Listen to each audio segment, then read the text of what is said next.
Well, getting ready for a big rainstorm. Not those clouds actually, but tomorrow we're expecting um, between 1.5 inches and 2 inches of rain, which probably a lot for anywhere, but that's really a lot for here. So I was thinking about a few things. One, I realized, these are sealed further in, but I really wanted to run a little bead of an outdoor sealant around here just for any wind-driven rain, that gets up under the eave. If it runs down the wall, I just really want to keep it out from behind the light. So let me show you what I'm gonna do with that. All right, so you can see, I did the left side, the right side. There's really not much of a gap there, but I'm just gonna feel better with it done like that. So I'm gonna do all these lights, upstairs, downstairs, everything. When I had the scaffold, I did that big one because I knew I did want to do this. Then after that, I got to run around and clear any of these trenches out that are full of leaves. This will be the first substantial rain. And the gutters on here stay clean because there's no tall trees. I don't have gutters on my main house, but I do have little drainage grates. So I got to clear all that stuff out just to get ready. So all these are cleaned out. These are good. But another rain prep I have to do that I did was, we did the solar system. There's basically 3 rows there, 1, 2, 3, that are portrait style. And you notice that top strip of landscape way up at the top that is not quite as wide as the other rows. I added those 8 panels after the fact just to get a little more production. So that solar expansion was about a month ago, and it was already after all the roof tile was up. So unfortunately, running so many panels up and down and pulling the wire and all that stuff, I got, I think from memory, 3 broken tiles on the other side. So the water barrier is actually the double layered felt roof paper, the roof felt. But it's just better in my opinion that before this rain really starts, I jump up in there and fix those few tiles, especially before the roof gets slippery. It's not really that critical of a thing, but I just want to get it done. That way the water's running on top of the tiles rather than getting under the tiles and running on the felt, which is still okay, but not ideal. So I'm going over there. And as I'm on my way over there, it just reminds me, when we get a heavy rain, water will actually run down this slope, puddle up right here, and either go into that. There's a little drain box or a little drain box, and these two I ran a deep trench over here, and it goes into that drain I was just showing you. Well, the thing is, I'm gonna take these leaves and just blow these leaves out of here. I'm not gonna collect them. It's just too much time, and there's plenty of land here for them to decompose and become mulch or whatever. I'm just gonna blow the stuff all out of here. Typically, if I get it down past, say, that big pampas grass, it's not gonna blow its way back up here. And then also, that'll prevent that water from catching these leaves, clogging up that box, and also right here it gets into this little V-ditch. And if this V-ditch collects all these leaves down here, we'll go all the way. Let me show you. Right, so you see there's just too many leaves and junk here. If I get it pretty cleared up, the water will hit these atrium grates, and that goes into a 4-inch flexible pipe, and they all shoot right under the driveway here. And that'll basically, rather than going down and around, which is fine, but if I get them there, it'll pick up in this creek bed right here. And that creek bed meanders its way down underneath the driveway right there and ends up rainwater collection. So just kind of being smart, I think. The water coming across the ground here will be really clean, so just pick it up and fill that pond rather than pay electricity to pump water from the well in there. I could even pull water from that to do irrigation, but it turns out really just generally unnecessary to pump it twice. Pump it full in there and then set up another booster pump and pull from there. So it's not exactly what I'm doing, but it's another big form of rainwater collection. So you can see that one's kind of junked up already from a tiny little rain we got. So I gotta clear all this stuff out. I don't have to, but if I do, it's going to be, it's preventative maintenance is ultimately what it comes down to. You know, it's like spend a handful of hours right now, or spend a whole lot of hours later trying to clear that culvert and stuff out. Let me show you the other problem area. Alright, so like this one, it's fairly clean. I may blow those leaves out of there. But like this cup, I don't know, got away from me. Ended up there. I know there's some other trash over here. This area needs a lot of help right here. So basically, the neighbor, like on this corner, whatever stuff they have, you know, whatever runoff they don't contain will end up down here, which is why I bibbed in some of this black liner. So that's making sure everything goes into that culvert from here. And then this little V-ditch, you can see it's just full of junk. It's way too full of stuff right now. So same thing, I'm going to shovel these leaves out. And these leaves I may actually bag up and get out of here, because I don't really want to blow them this way, and if I blow them up this way, they're just going to fall back in again. So like you see, this is almost dammed up right here. The problem when I first got here was water would run off this hill, and some of this is the neighbor, and a lot of it's the whole National Forest slope back there, would come in here, and this V-ditch wasn't here. It would kind of like spread all out, and it would run down the driveway, and there was, you know, a several inch deep puddle right there, all muddy, definitely getting up under the driveway, definitely washing out under the driveway. The driveway kind of sagged and has actually cracked in a few spots there, which I've done just a little patch. You can see a little patch right there. But again, if I kind of are contained and get it into that culvert spits out, it's partially here, then it goes into a bigger culvert, then it goes into that V-ditch that's rocked, and that all goes down to the pond. And before, this was a muddy mess. All that stuff was a muddy mess. The pond would end up a muddy mess. But now the water going into that pond is clear. And I'm probably, of anybody, the most prepared, or at least close to the most prepared for the rain. So this place for 25 years had the house here, but nobody ever really put in the work to do the, I don't know if you'd call it like rainwater collection or just drainage, but you know, the rocks were a freaking lot of work, I'm gonna tell you now. So, you know, this was just kind of like a natural little rut, and it would just be muddy. All that would go into this culvert right here. That's a big boy there. That's a, I think that's a 30 or a 36. That's a big one. It's at least a 24, but all that stuff would be all sorts of muddy, and that muddy stuff would shoot across to the other neighbor and rip up the dirt, and it would be muddy, and her pond would end up muddy, and if her pond filled up, the mud slop water would fill up our pond, and it's kind of a mess. So basically, I diverted all this water to do, you know, rainwater collection in hours. If it gets excessive, I can actually pull this little dam down and send the water back through here and send it more into her pond.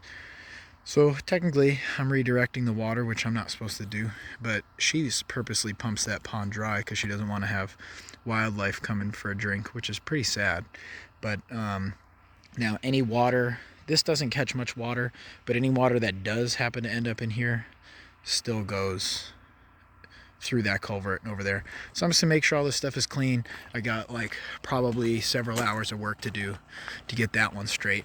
Right now I'm going up to the roof. I still got it, just enough time to be done before it's dark, and then tomorrow will be, you know, I probably don't even really have to watch, but I like to tend to watch to see what I got.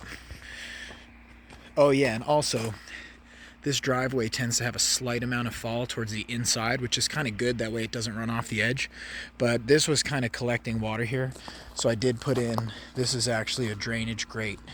I rocked over it, but down in there, that's a drainage grate, and it spits out over here. It doesn't really, it probably won't have anything in it, but in the event that it does, it's not going to have the water collect over here and get muddy. A lot of little stuff. All right, and same thing right here.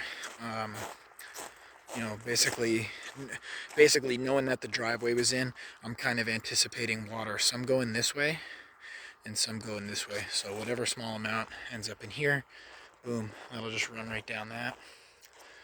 and then whatever doesn't, you know, this might be a little bit of trial and error here. So this is the first big rain with the actual driveway in. Nothing's gonna perk through the driveway, it's all gonna run off. So whatever comes here, I'm either gonna try to keep it tight to the rock, or I may even try to gradually slope this, pick it up in this V-ditch.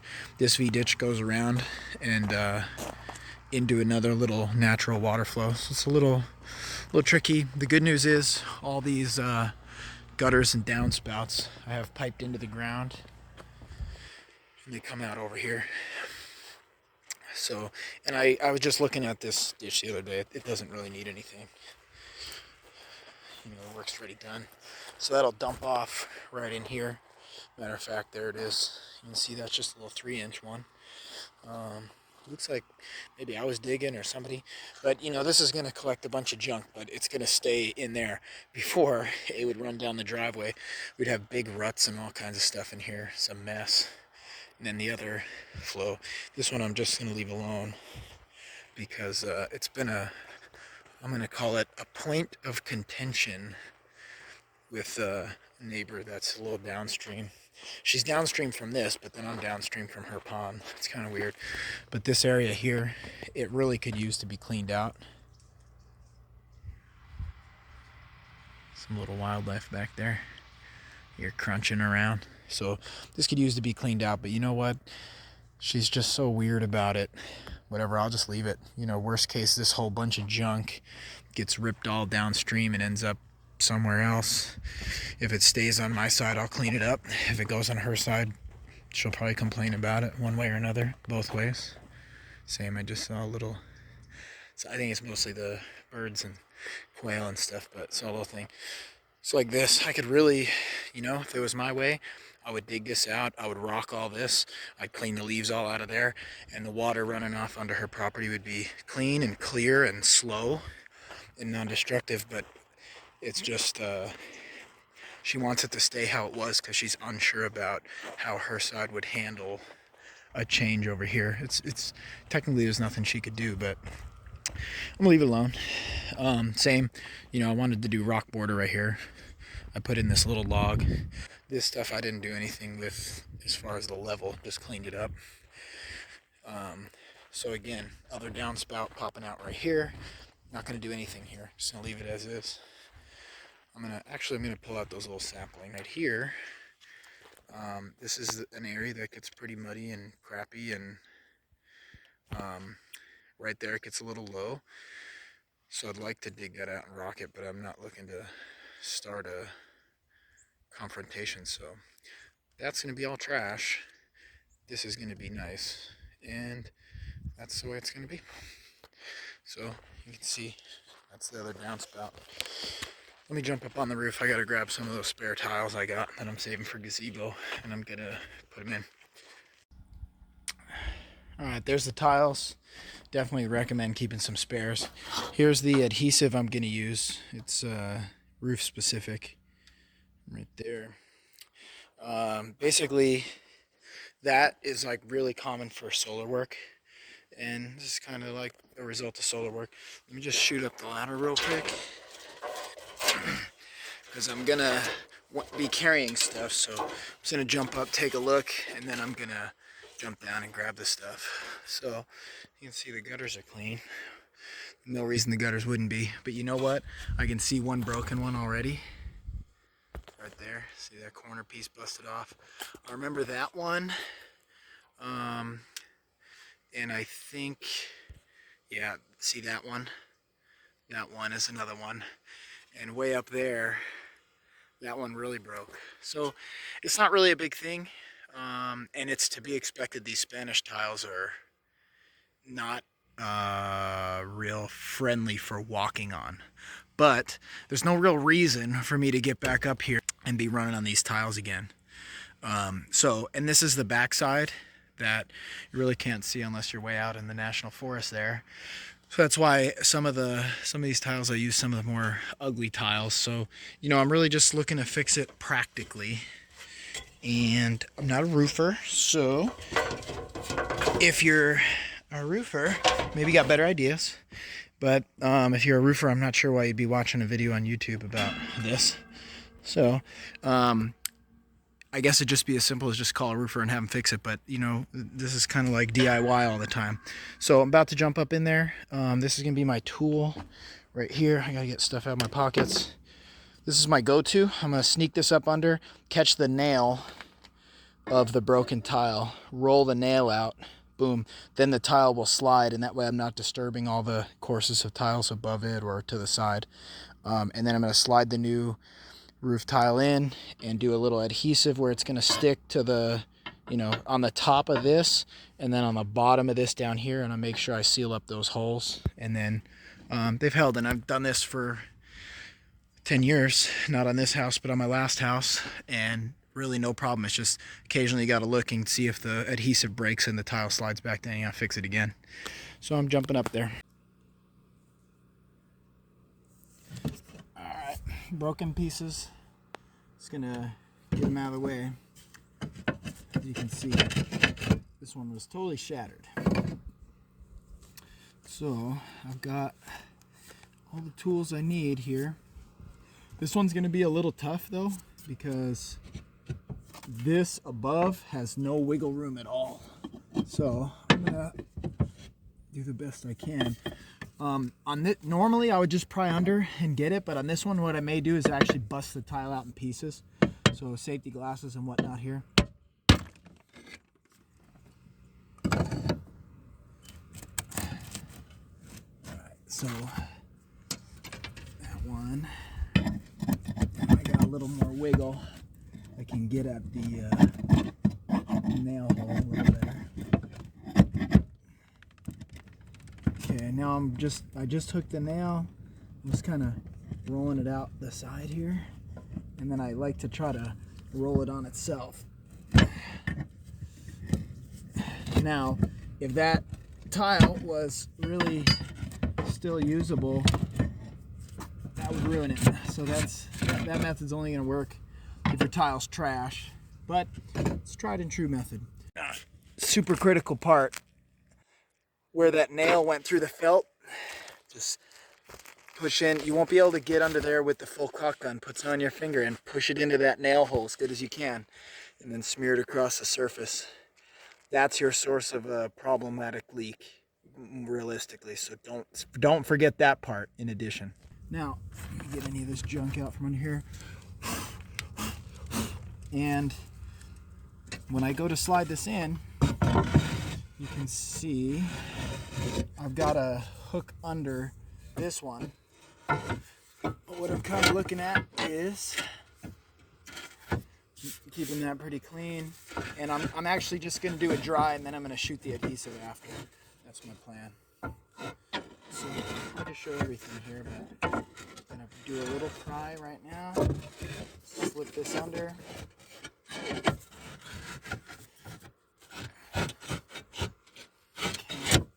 Get it up in place. Okay. More in place there. Now, a couple things. I'm going to pry up just a little. Actually, I'm going to slide that back down. Not break another tile, hopefully. I might as well hit these holes while I can see them really good. This hole's probably less critical because it's at a high point, but I'm doing them all. Don't care. Alright. I poked holes in this, but this plastic caulk gun's kind of crap. Okay, a little there, a little here, a little here. I even see a little bit of a hole exposed here, so I hit that one. Now, I'm going to put a big gob where it's going to glue to the other tile. Okay, I'm going to slide it in.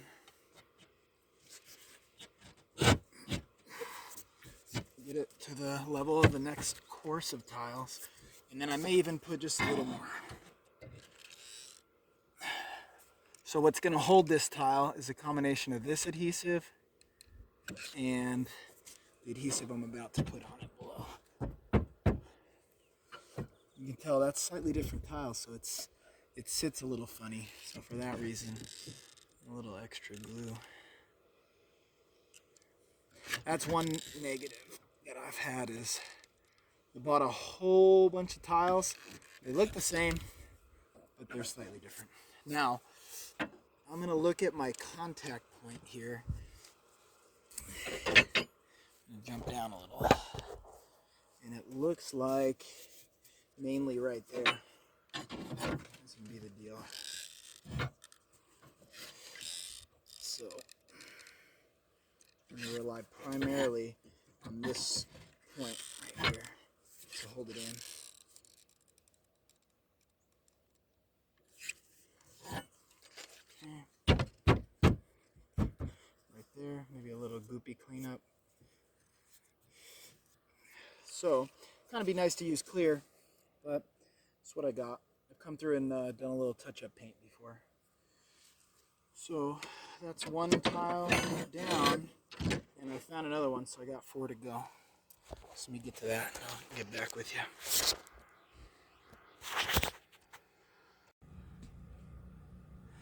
So this one's junk too, but just to show what I do sometimes is I'll pry this up, locate the nail. This one's in the low spot. Sometimes they're in the high spot in the middle. And then what I'll do, I'll poke into the nail, gotta kind of catch it. And what I found is the real key is rolling it up so it takes up little space. It doesn't have to come up real high, so you don't really disturb the upper tile as much. So I'm only gonna move that upper tile as much as I have to. That way I don't mess it up with the nail. So there's our nail. Just set this off to the side. Now this is free to come down. Just wiggle it a little. Maybe free it up from this one just a little.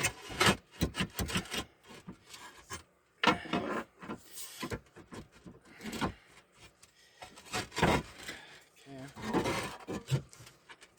Bad tile out.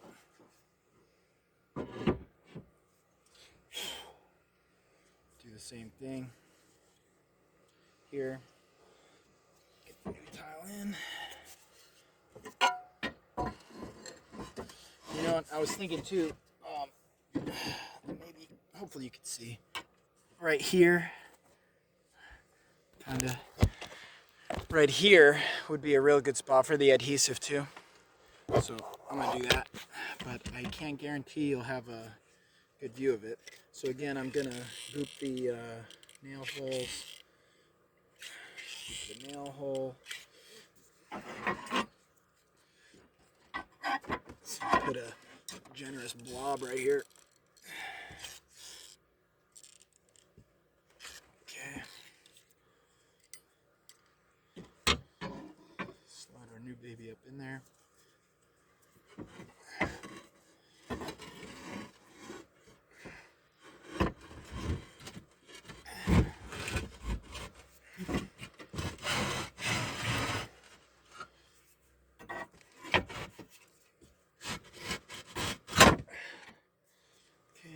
So bring it down here. This one actually fits a lot better, so bring it over here. Stinking tripod here.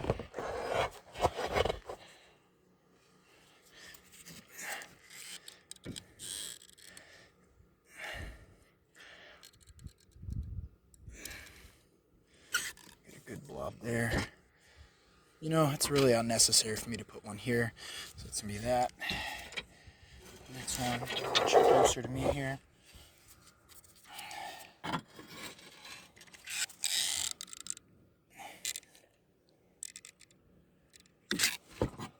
There.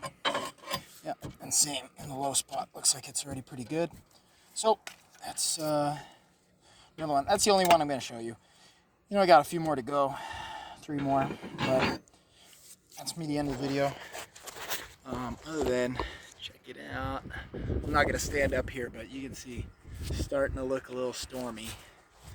And the big thing is, if you look at that slope right there, if the water really gets ripping, it all comes down that whole hillside there. And that's actually why I kept that tractor, so I can fix up this dirt road if it gets a lot of water, and it kind of, all my trenching and drainage management, if it overcomes that, I still got a machine to be able to fix it. So it's pretty good. A minute ago there was a coyote out there, but he's hiding now. So you go, just maintaining the property really. So maybe I ran out of time. I got everything real cleaned up.